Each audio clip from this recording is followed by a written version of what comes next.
everybody, welcome back to my channel. My name's Alex and I am an apostate. I used to be the director of public book sales at the Church of Scientology in London, but I was kicked out and now I speak out and talk about my journey, my experiences, and give others a platform to do the same as well. So thank you for coming along and checking me out, and thanks also to all the other amazing YouTubers out there talking about Scientology. Mark Headley and Claire Headley have been promoting my channel a lot, so thank you for that. And if you guys haven't already, go check out and subscribe to Blown for Good, because they are awesome.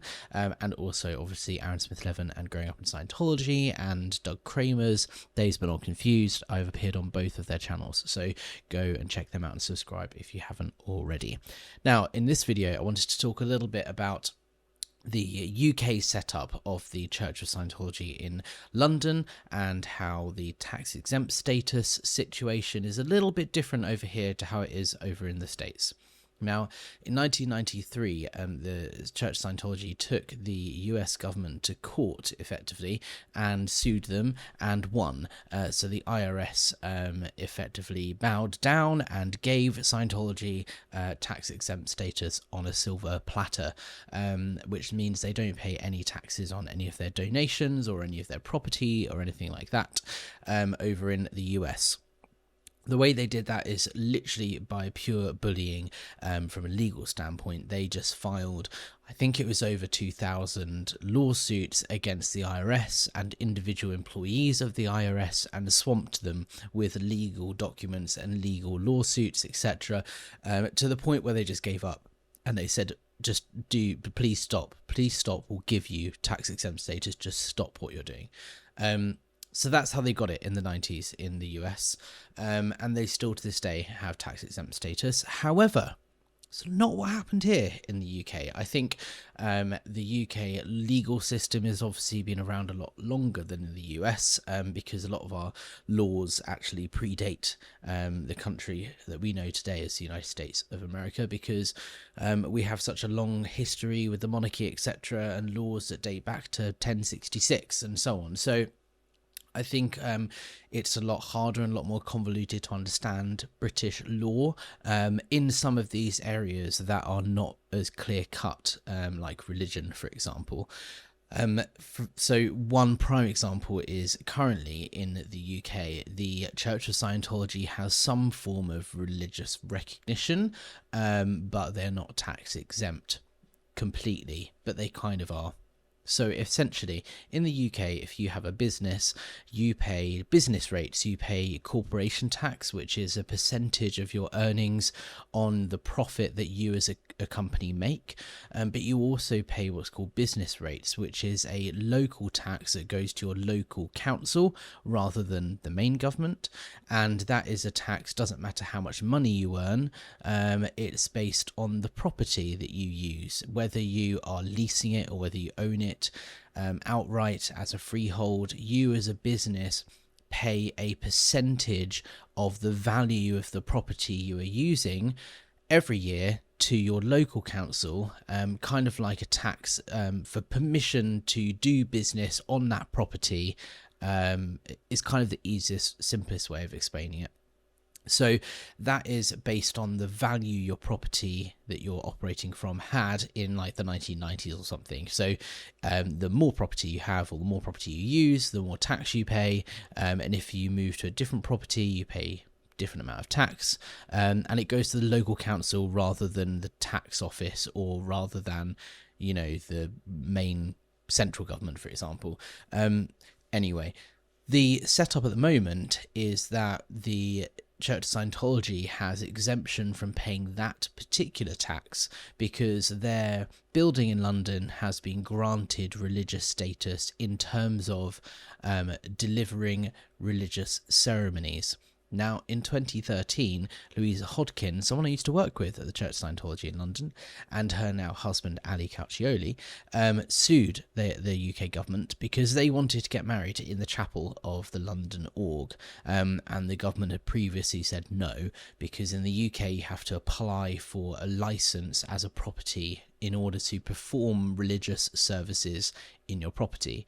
Now, the ruling initially was no, the Church of Scientology is not a place where you can perform religious services, and they appealed it and it went to Supreme Court and they won. So as of 2013, the Church of Scientology have been able to perform wedding ceremonies, funerals, all that sort of thing in the org as an official bona fide religious service.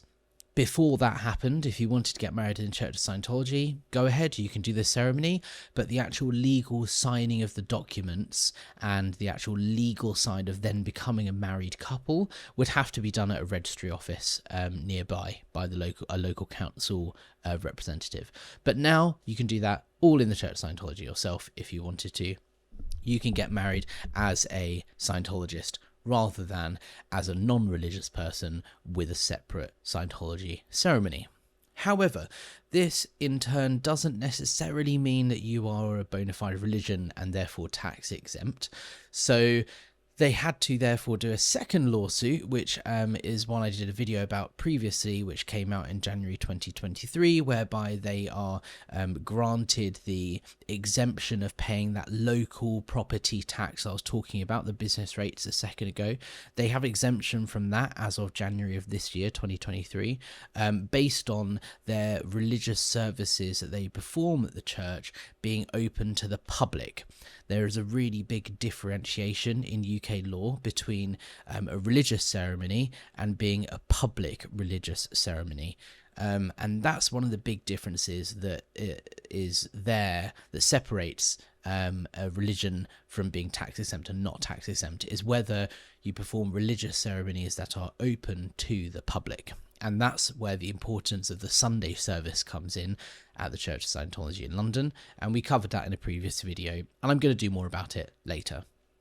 What I wanted to do for this video is have a little look over the initial and currently the main ruling that is in place about the Church of Scientology of London and their tax status here. Now, in the UK, there's a thing called the Charity Commission, which is an independent but government kind of linked group, I guess, that determine whether something or not is an organisation is or is not a bona fide charity. It's a charitable organisation. When you set up a business in the United Kingdom, you can do it as a for-profit, as a non-profit, or you can set up as a charity if you like.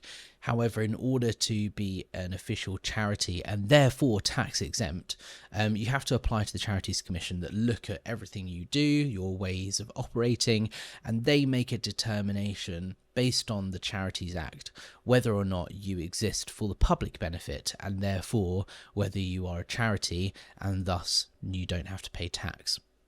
There are certain rules that exist just for charities with regard to the way you spend your money and you reinvest it and reporting and so on and so forth that don't affect normal businesses. So it's a really, really big thing for a religion to be also a charity.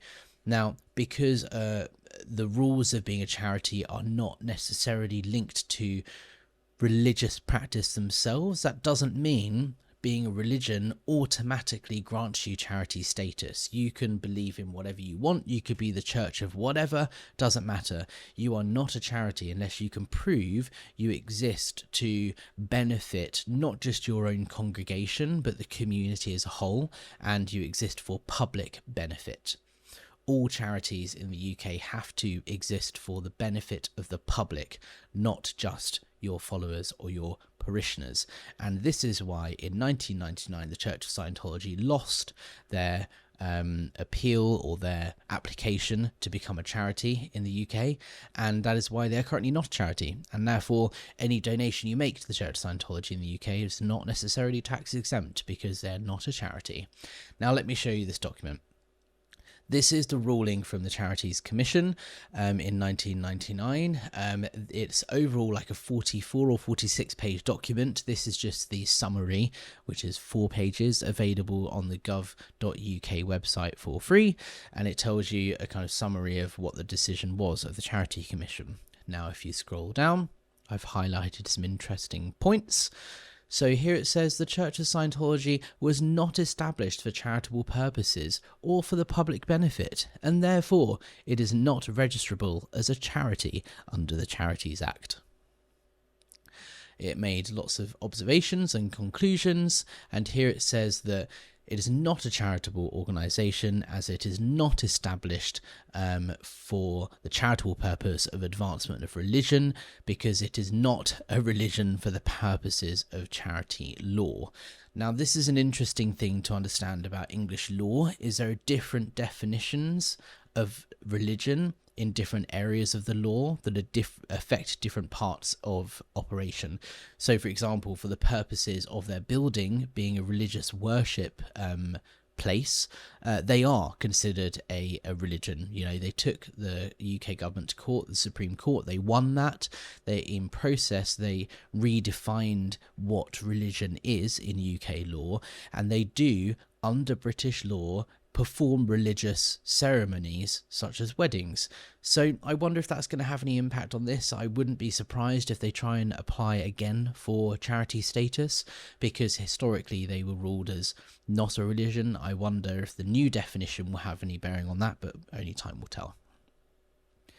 But it is interesting to look at this. They do look into auditing and training and whether that counts as itself as a religious ceremony. And they make it very clear auditing is more like therapy or counselling, and practices of Scientology are not there for worship. Now, if you look at the recent court case in 2023, they go into a lot of depth about what actually is worship under UK law, and whether auditing or you know, other things you do in Scientology count as worship, and that kind of belief stays the same. Even in the recent ruling, they say that auditing doesn't count as worship, but things like the Sunday service do count as worship. So it's a really interesting grey sort of thin line that I'm sure we will do more content on soon. The main interesting thing here is it says that the Church of Scientology was not established for the charitable purpose of promoting the moral or spiritual welfare and improvement of the community. Now, this is the key thing that I find hilarious here, guys. Regardless of the whole, you know, umming and ahhing about what is religion, what isn't religion, that we talked about earlier. The main thing in the UK for a charity is it doesn't matter whether you're religious or not. You cannot be a charity without being there to promote the moral or spiritual welfare, or, you know, helping the wider community. Doesn't matter what you believe, right? And it doesn't matter whether your practices are religious or not. This goes one step further, and the Charity Commission actually say that the Church of Scientology doesn't exist to promote the moral or spiritual welfare or improvement of the community. That's not an assessment of their religious beliefs. That's not an assessment of what they practice in terms of auditing and worship and all this sort of thing. This is saying that the church doesn't exist to improve others. It doesn't do that. That's not why it's here. And therefore it's been declined as a charity. I just think that's hilarious. Look, and again, the Church of Scientology was not established for the public benefit. Brilliant. Church Scientology are the ones who have to demonstrate whether it is established for the public benefit, which is just the icing, the cherry on the top for me, because as part of this process, the Charity Commission said, look, it's not for us to decide, you know, investigate. It's up to you, the Church of Scientology, to prove to us that you exist for the public benefit. It was down to them to do it. And they did not. They did everything they possibly could to prove, look, we're here to help others. And regardless, the Charity Commission said, nope, you don't help others. You're not there to help the community. You're not there for the benefit of others. Interesting, eh? I wouldn't be surprised if in the coming months the Church of Scientology appeal that decision made in 1999, and I really wouldn't be surprised if they apply for another Charity Commission sort of look at things in the UK in the coming months, just to try and distract people from the decline in numbers that we looked at in a previous video. The Church of Scientology is pretty empty nowadays in London. It's very clear, as per government documents, that less than 200 people are showing up to the building every single week, when they were hoping for 200 to 250 a day. Anyway, check out the video on that I did the other day. That's all from me for now. Stay tuned. Thank you to everyone who's watched so far, and don't forget to comment, like, subscribe, all that stuff, and hopefully see you guys at the next one.